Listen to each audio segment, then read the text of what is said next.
Hello everyone, thank you for watching. This is the first video for the channel, and I am going to talk about what to expect from the channel, and we're going to jump right into the first video as well right after that. So for this channel, it's basically going to kind of be a gaming channel.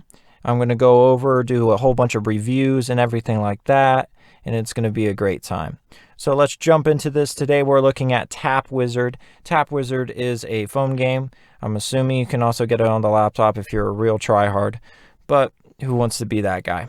So I've been playing this game for probably around 3 years now. Since I've basically been in college, I've been growing at the game. I've, been playing along, have a lot of experience in the game basically.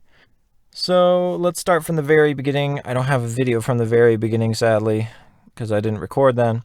But in the very beginning, you're basically going to be looking in the top right corner. It's going to be showing your power. As you progress in the game, that'll be going higher and everything like that as you go through your waves. But as you go through your waves, the monsters obviously get harder and you need more power. Now, after you reach around like zone 25 or so, you are going to get this little orb that tells you to go to this next place, and then at that next zone, then basically you unlock the other dimension realm, and you go to 20 in there, and you restart the game basically. That's the main point of the game. And by the main point of the game, it's not exactly the main point of the game. Obviously, it's to have fun and just do random shit while waiting for the doctor. But in the essence of the game, that's what you're trying to do, is get to the next zone so you can restart the game and you get a permanent boost out of it. Otherwise, it would just be retarded. The permanent boost, you get to select one of two starting. One is healing, I want to say. The other one has some healing potential as well. And you get this guy that follows you. He does damage as well, I think. I'm not exactly sure about the damage part, but he does things. Now, this is where the game is split into different parts. After you do this 4 times, you will then go all the way up to the 100th zone. At that 100th zone, you will see the boss that will piss you off, make you use all your runes. What I suggest when starting the game is save up all your runes for this boss, because this boss is a bitch. Oh my god, it's just like your ex, except she got into your house while you were at work. That's how bad this boss is. Your ex got into your house while you were at work, and now she has free range to do whatever she wants. And then you get the call that she is in your house. That's how hard the boss is. That simile made no sense at all, but we're going to go with it, and it's going to be in the video. I'm not cutting it. Thank you for trying, even though I can't hear you right now. So you're going to keep going, and then basically after that, you restart again. Except after you do that restart, you get one of those permanent boosts into the other restart zone. You start basically at zone 100, because you start with power 10 times e to the 100. So it's kind of like restarting. The monsters are very difficult when you start, so it's going to be a lot slower. And this is basically where I'm at. Now I'm going to go over a whole bunch of the side stuff, and then how you progress through this, and thought processes on going past this. So first thing in the lower left corner is your spells. So spells, you have a whole bunch of them. You have, I want to say 10 in each spell book kind of thing, in the lightning, fire, and ice one. There's combinations that are really good. It depends on your rankings for them, honestly, but if you're going for a defense, they have some defensive ones you can put out there. If you're going for a very offensive one, they have some offensive ones you can go out there. If you really have low cooldowns, I would suggest just summoning a whole bunch of shit and just watch them destroy things, because it usually has a 30-second cooldown.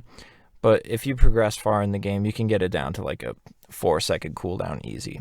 Now we can talk about leveling your spells and stuff like that. As you level your spells, they get more powerful, obviously.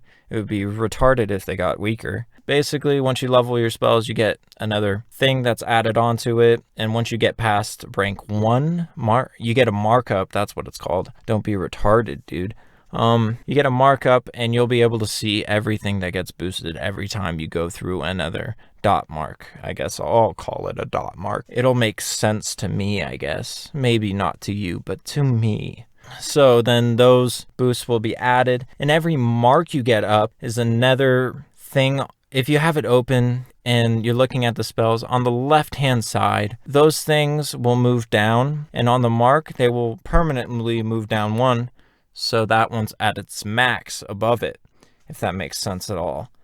You'll probably see and be like, oh, that's what that guy was talking about, because he explained it very shittily, and I'm sorry for that. And basically, they just do more damage over time, and if you combine them with other spells, then the other spells will do more damage as well. So now we'll move on to different zones you can go into. There's raids, and then there's dungeons kind of thing. Dungeons are pretty cool. They'll drop some stuff you can buy, like some transforming spells, so they transform into like earth rather than ice. I don't know what the lightning one is or the fire one is. I know I have them, but I don't know what they're called. But ice goes to earth, stuff like that. And you get those from dungeon currency kind of thing.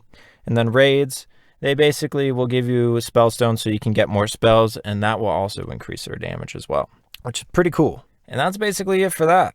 This is where you would find your other dimensional portal. Now, the third one over, this is where you basically just improve your character over time. The power, which makes no sense at all, but that's what it does, and increases the power of the power. You know, there's a whole bunch of other ones. You basically get gold, and then you spend them on them, and you wait for them to cool down and stuff like that, and then you'll learn them, and it's a basic kind of thing. This is where you can also click onto some things that give you like a 15-minute boost. You have to unlock them. It may take a little bit. I don't know exactly when you unlock them, sadly, but you'll unlock them and they'll give you like a 15-minute boost, a 5-minute boost, and then there's a idle XP one that gives you a 12-hour boost.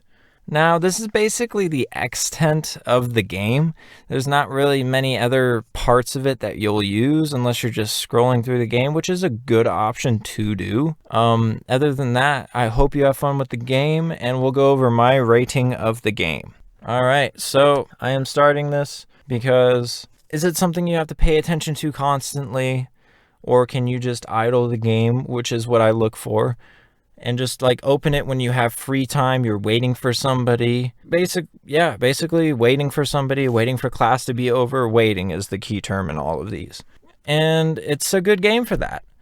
You can open it up, enhance your spells, click on your little learning things, learn some new ones, and then put it back in your pocket and you're good to go, basically.